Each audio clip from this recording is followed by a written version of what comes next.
The role of schools in gender identity is a heated political issue. We saw protests here at Queen's Park today, and Doug Ford himself waded into this a few days ago. It's not up to the teachers, it's not up to the school boards to indoctrinate our kids.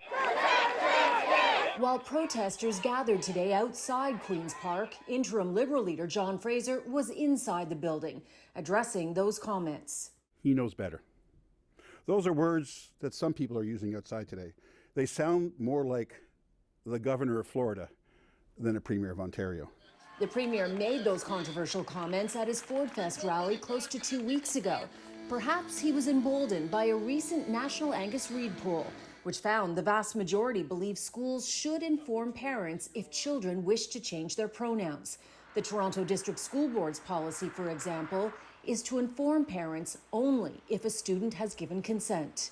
Leave our kids alone! Leave our kids alone! Today's protests have been fueled by policies in New Brunswick and Saskatchewan that require students to obtain parental consent before teachers can address them by pronouns that differ from their gender at birth. Trans rights have been a heated debate in the U.S. There's growing concern the anger has seeped into Canada. That level of hate hasn't dissipated.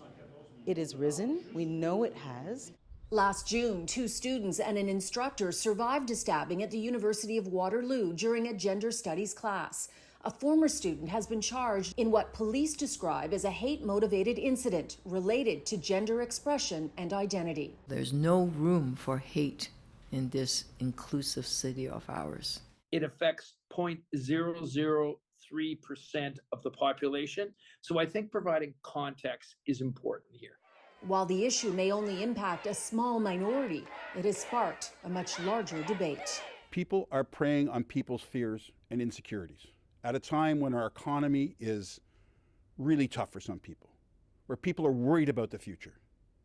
So it's a playbook. Demonize, marginalize a group of people, right? Focus all the attention over there. Cause division.